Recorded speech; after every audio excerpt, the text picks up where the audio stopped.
पवित्र कथा वर्णन कर रहे हैं। शिव खुद के दुख से दुखी नहीं है, शंकर भगवान स्वयं के दुख से दुखी नहीं।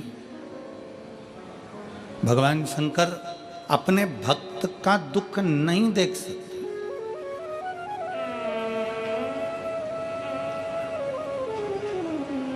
आप जब एक लोटा जल लेकर भगवान शंकर के मंदिर में जब जाते हो ना, शिव जी को जल चढ़ाने के लिए जब पहुंचते हो, शंकर भगवान को जब जल चढ़ाने के लिए आप पहुंचते हो, शिव को जल चढ़ाने के लिए जब आप जाते हो, आपका हाथ आपके घर का जल और आपका कलश लोटा जिसको आप भगवान शंकर के पास लेकर गए, जिसको आप शिव जी के नजदीक लेकर गए, एक तो गए हो आप स्वयं, दूसरा गया आपके रसोई घर में जो हंडा भरा था, मटका भरा था, पानी रखा था, उसमें से एक लोटा जल भर कर गया। तीसरा एक तांबे का लोटा, आपके घर का एक पात्र शिव जी के दरवाजे पर गया। स्वयं भी गए, जल भी गया, पात्र भी गया।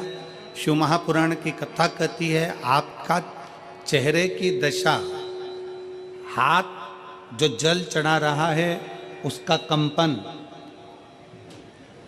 जो पात्र आया है उसकी दशा, और आपने जो अपने घर का मटके का, हंडे का, बाल्टी का एक लोटा जल शंकर को जो चढ़ाया, वो जल से भगवान शंकर समझ जाते हैं कि तुम्हारे घर की दशा क्या है और तू क्या मांगने आया है और तुझे देना क्या है। शंकर भगवान को जब एक लोटा जल चढ़ाने के लिए उनके करीब में पहुंचते हैं, और जब हम दिल से उसको पुकारते हुए, भले हम कुछ ना कहें, कुछ भी ना बोलें, हम अपने मुख से एक शब्द भी ना बोलें, तो भी तब हम भगवान शंकर को श्री शिवाय नमस्तुभ्यम कहते हुए जब जल समर्पित करते हैं, तो भोले बाबा समझ जाते हैं, मेरे शंकर समझ जाते हैं कि ये क्यों मेरे दरवाजे पर जल चढ़ाने को आया है, ये क्यों पहुंचा है मेरे पास में, ये क्यों आया है, इसको क्या चाहिए, ये क्या लेने के लिए आया है, क्यों पहुंचा है, किस लिए आया है।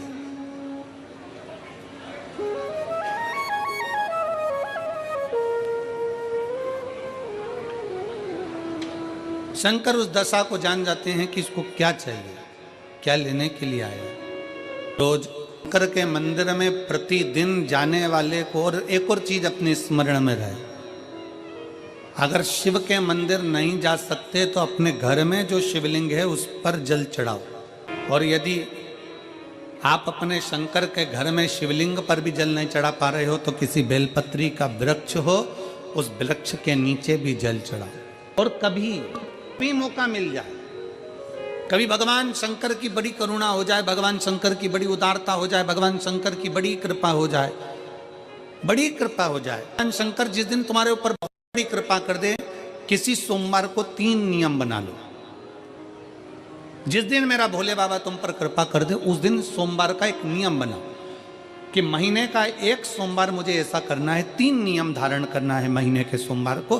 पहला, सुबेरे जाकर शंकर भगवान को एक लोटा जल चढ़ाना है।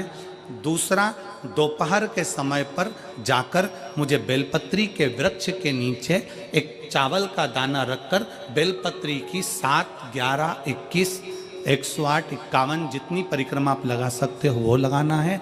और तीसरा, बेलपत्री के वृक्ष के नीचे और शंकर के मंदिर के दरवाजे पर मुझे एक घी का दीपक लगाना है। बस ये 3 नियम जिसने महीने में एक बार ले लिया, समझ लो उसको पीछे हटने की जरूरत ही नहीं, वो आगे ही बढ़ेगा।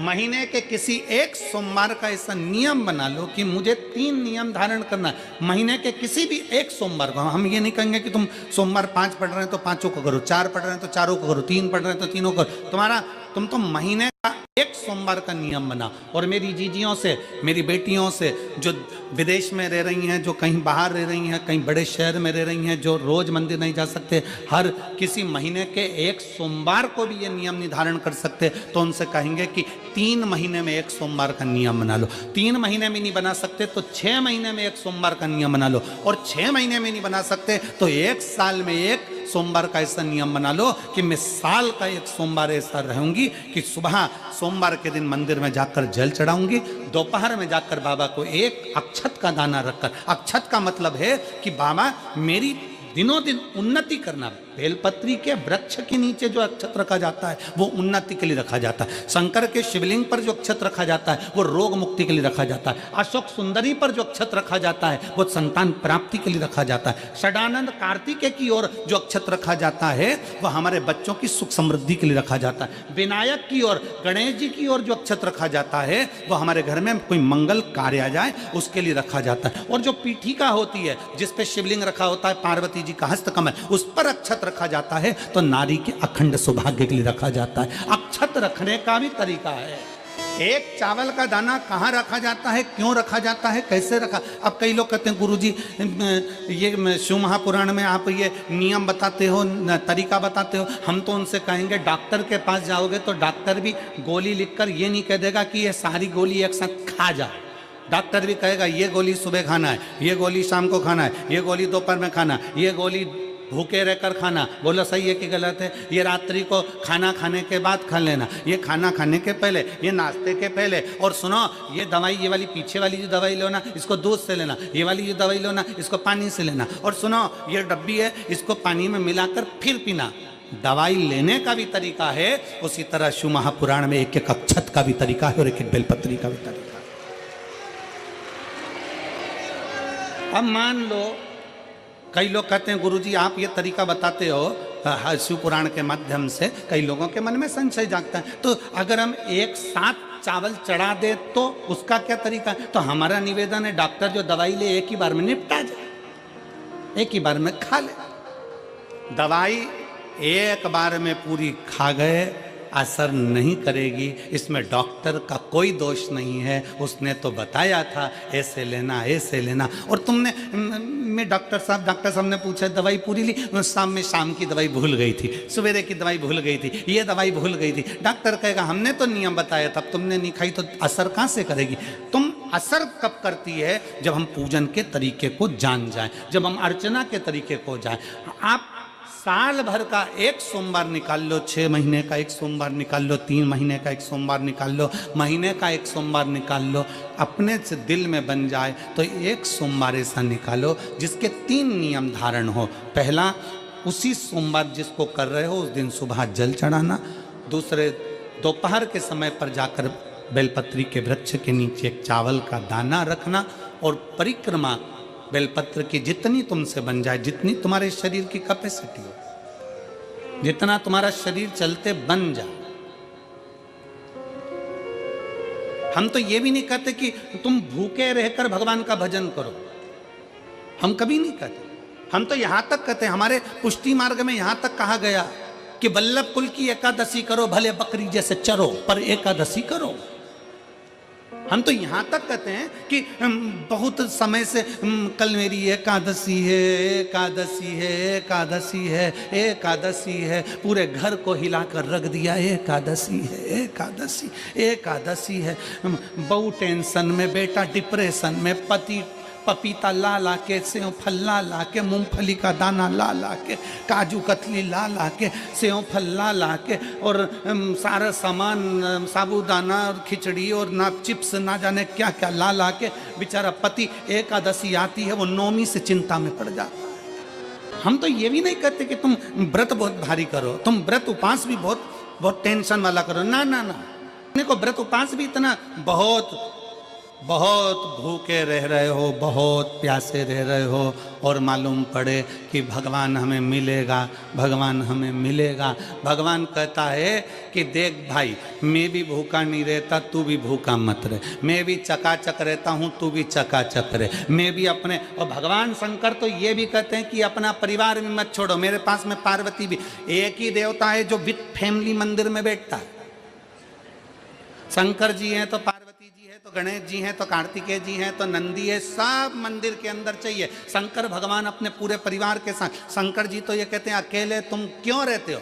एक बात अपने ध्यान में रखना, कितनी सुंदर बात है शंकर भगवान की, बहुत ध्यान। महादेव एक ऐसे हैं, अगर उनको बुलाना है, शंकर जी कहते हैं कि मुझे बुलाने के लिए मेरा सारा परिवार आमंत्रित करना पड़ेगा, सारा परिवार आएगा तो मैं अकेला नहीं, मेरे साथ बुद्धि का देव गणेश भी आएगा, तो रिद्धि और सिद्धि भी आएगी, षडानंद कार्तिकेय भी आएंगे, तो अखंड सौभाग्य देने वाली गौरा पार्वती भी आएगी, वो सब आमंत्रित। शिव जी कभी नहीं कहते कि तुम परिवार छोड़ दो, शंकर जी कभी नहीं कहते कि तुम घर छोड़ दो, शंकर जी ये भी नहीं कहते कि तुम बहुत घोर व्रत करो। शंकर जी तो कहते हैं कि खूब प्रेम से आराम से जो मिल जाए, समय समय पर जैसा जैसा मिल जाए, जाकर सो जाने से, उसके दरवाजे पर मात्र जाकर पड़ जाने से। इस पत्र में इस बहन ने लिखा, मेरे लड़के को ले जाकर मैंने केवल कथा के पंडाल में ले जाकर केवल मैंने उसे सुला दिया और उसकी नींद भी लग गई, पढ़ा रहा।